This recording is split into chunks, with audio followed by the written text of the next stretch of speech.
ढोलकपुर गांव में एक बहुत ही आलसी और कामचोर आदमी रहता था। काम धाम तो वह करता नहीं था, हाँ गप्पे मारने में माहिर था।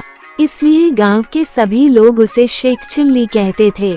शेख चिल्ली के घर की हालत इतनी खराब थी कि महीने में 15 दिन में केवल एक समय का ही भोजन बन पाता था। शेख चिल्ली के आलसी होने की सजा उसकी बीवी को भुगतना पड़ता था। बेचारी को कई बार भूखे रहना पड़ता था। एक दिन शेख चिल्ली की बीवी को बड़ा गुस्सा आया। अब मैं तुम्हारी कोई भी बात सुनना नहीं चाहती। चाहे जो कुछ करो लेकिन पैसा कमा कर लाओ। मुझे पैसा चाहिए। अगर कमाई नहीं करोगे तो इस घर में मत आना। मैं तुम्हें घर में घुसने ही नहीं दूंगी। बाहर जाओ और कोई काम करके पैसे कमा कर लाओ। ये कहकर शेख चिल्ली की बीवी ने उसे नौकरी की खोज के लिए मजबूर कर दिया। साथ में रास्ते के लिए 4 रूखी सूखी रोटियां बांध दी। साग सब्जी तो कुछ था नहीं घर में, देती कहां से। इस तरह शेख चिल्ली को मजबूरी में नौकरी की खोज में निकलना पड़ा। सबसे पहले वह गांव की जमींदार के घर गया। शायद जमींदार कोई छोटी मोटी नौकरी दे दे।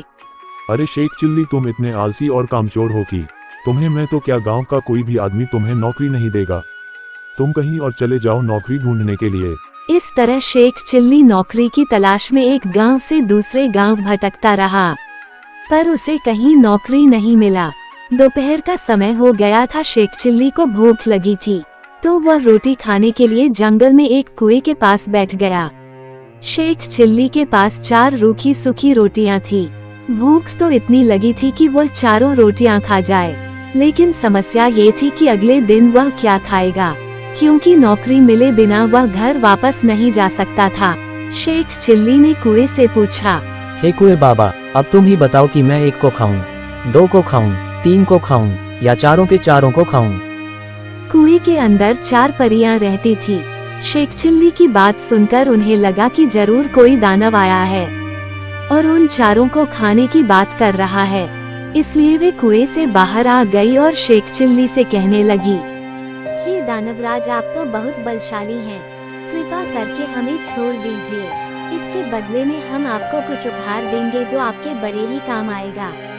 यह एक कठपुतली और एक कटोरा है। इस कठपुतली से आप जो चाहें वह काम करा सकते हैं और इस कटोरे से आप जो खाने की चीज मांगेंगे वह आपको मिल जाएगा। फिर 4 परियां कुएं में वापस चली गई। शेख चिल्ली को बहुत जोर की भूख लगी थी, इसलिए उसने कटोरे से कुछ खाने की चीज मांगा। ऐ कटोरा, मुझे भूख लगी है, खाने के लिए कुछ खाना दे दो।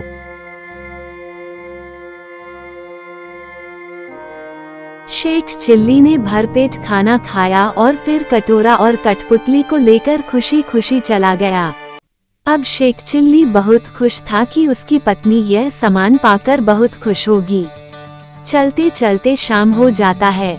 शेख चिल्ली एक गांव में एक आदमी के घर रुकने के लिए मदद मांगता है और कहता है, अगर तुम मुझे अपने घर में रहने के लिए जगह दोगे तो मैं अपने जादुई सामान से तुम्हें बढ़िया खाना खिलाऊंगा। वह आदमी शेख चिल्ली की मदद करने के लिए तैयार हो जाता है। रात को जब सभी खाना खाने बैठते हैं तो शेख चिल्ली अपने कटोरे की मदद से सबको अच्छा अच्छा खाना खिलाता है। खाना खाने के बाद जब उस आदमी की पत्नी बर्तन धोने के लिए जाती है तब शेख चिल्ली अपने कठपुतली की मदद से बर्तन भी साफ करवा देता है। रात को शेख चिल्ली जब सो जाता है तब वो आदमी और उसकी पत्नी उसके कठपुतली और कटोरे को चुरा लेते हैं और उसकी जगह नकली कठपुतली और कटोरा रख देते हैं। सुबह होते ही शेख चिल्ली उस कटोरे और कठपुतली को लेकर चला जाता है जो कि नकली था। घर पहुंचकर शेख चिल्ली अपनी पत्नी से कहता है, मुझे ये जादुई कटोरा और कठपुतली मिला है। इस कटोरे से हम कुछ भी खाने की चीज मांग सकते हैं और इस कठपुतली से कुछ भी काम करा सकते हैं। अभी मैं कटोरे से खाना मांगता हूँ। ऐ कटोरा, हमें खाने की अच्छी अच्छी चीजें दे दो। पर वह सामान तो नकली था, वह अपना जादू कहाँ दिखाता। शेख चिल्ली पर उसकी पत्नी को बहुत गुस्सा आता है और उसको डांटते हुए घर से निकाल देती है। शेख चिल्ली वापस उसी कुएं के पास पहुंच जाता है और रोने लगता है। उसका रोना सुनकर 4 परियां कुएं से बाहर आती है और कहती है, अरे हम लोग तो तुम्हें कोई दानव या बहुत बड़ा राक्षस समझ रहे थे, लेकिन तुम तो बहुत ही भोले भाले आदमी निकले। रो क्यों रहे हो, बताओ हमें। शेख चिल्ली परियों को अपना हाल सुनाता है। इस बार हम लोग तुम्हें एक रस्सी और एक डंडा देते हैं।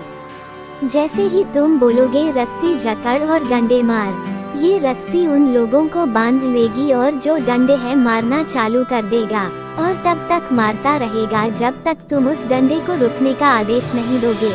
इतना कहकर चारों परियां कुएं में वापस चली जाती है।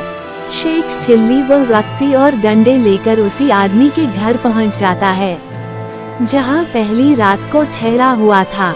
वह आदमी शेख चिल्ली को पहचान लेता है और अपने घर के अंदर बुला लेता है और कहता है, अरे भाई, कल तुमने बहुत अच्छा खाना खिलाया था, आज भी कोई ऐसा ही मजेदार खाना खिलाओ, बहुत भूख लगी है।